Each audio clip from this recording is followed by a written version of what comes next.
Who's trying to date and you're past the age of 30? Oh my God! Tell me how that's going for you. This got a lot of video responses, mostly from women talking about how awful online dating is. Things are so bad, many of them have turned to alcohol. But this video from a 32-year-old woman is more interesting. I'm freezing my eggs. Eggs. Bum, bum. So how did I decide? I essentially went to a presentation when I was at grad school at Harvard. There was a doctor she was a fertility doc who was retiring, and in her retirement she was going around to kind of the top tier MBA, Masters of Business Administration programs in the country to educate women who were career women who are in their 20s and 30s who are focused on their careers about their fertility. Make an egg roll from your egg No, hole. that's really loud. That was good. She doesn't like that kind of singing. Because she was tired of seeing women in their late 30s and 40s coming into her office saying, I wish that I had known this information sooner. Still can't stand the sight of eggs. Won't eat them, won't touch them. What about a nice egg salad? No more egg talk. Yes, more egg talk! This sounds like intelligent women are increasing the chances of removing themselves from the gene pool in pursuit of a career. If it's not here already, an idiocracy is inbound. Good afternoon, sir. Hello. How amazing is the brain? It's just the most outstanding organ. It literally works for 24 hours, 365 days, right from birth, until you fall in love. You're goddamn right. Love is almost like a psychological disorder. It's a temporary insanity, most easily curable by marriage. To me, marriage is an archaic and oppressive institution that should have been abolished years ago.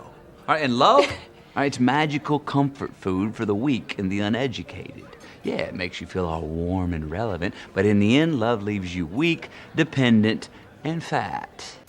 I keep seeing all these girls showing us how to put the foundation on properly, brows on point, eyeliner for hooded eyes, blah, blah, blah. And nobody's teaching us how to shave the flaps without causing a bloodbath. Inconceivable! Give it time, and this type of content will be across all social media platforms, fully monetized and promoted by the algorithm. Moral decay just takes a while to get going. Day 910 with no sex. I purposely cut my hair in the car window. The pulling got me a little excited. This is a good, cheaper alternative to those expensive marital aids that many ladies are addicted to. I was just out grocery shopping and saw so many unhappy married men. Do you guys get that too? Like when you got everyone just looks so miserable with their wives. Facts! When I see a happy woman, she's married. But when I see a happy man, he's single. The married man often seems defeated and has a look of resignation about him. Hi, Forrest. I know you came all this way to New York to visit me, but I'm gonna go do blow and have sex with a bunch of stockbrokers. Okay, Jenny. This might be because a woman worries about the future until she gets married. A man, however, more worries about the future after marriage. If you still think that getting a prenup has anything to do with the lack of trust in your partner, maybe you're mistaken, but that's okay because I didn't know this until I went to law school. So now I'm just gonna share what I learned with you. And I'm really surprised this is not widespread knowledge because it should be. Getting a prenup actually has everything to do with the lack of trust in your government. And here's why. We can actually compare a prenup to a will in the sense that you either draft your own will or the government will use the one that they already drafted. You feel me? I feel you, dog. I feel you. Remember, a unicorn can very quickly turn into a rhinoceros. Like the shape of the rhinoceros. The rhinoceros? No. If you fear loneliness, or the rhinoceros, then don't marry. Sell it to me. What? Sell me marriage. Okay, how about love? Stability, just somebody you can count on. How many stable marriages do you know? Somebody to talk to, someone to spend your life with. I'm surrounded by people to talk to. I doubt that's going to change. How about just not dying alone?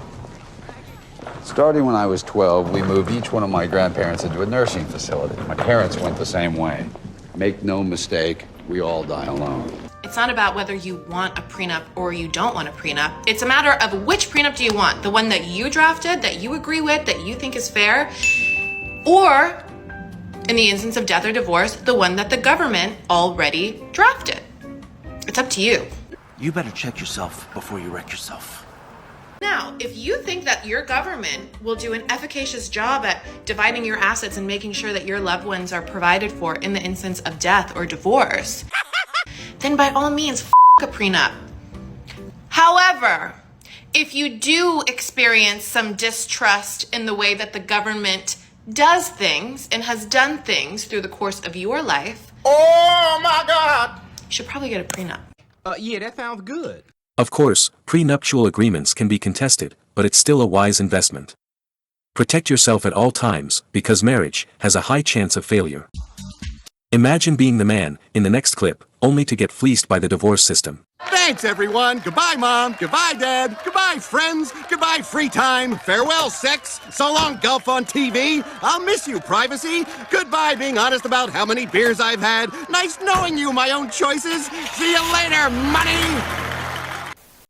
Sleeping with someone on the first night is not disrespecting yourself. Bitch, I'm almost dead. Do you think I give a f? So the best thing about living by yourself and making your own money is that you could buy whatever you want and no one can tell you no. Bruh. How about this?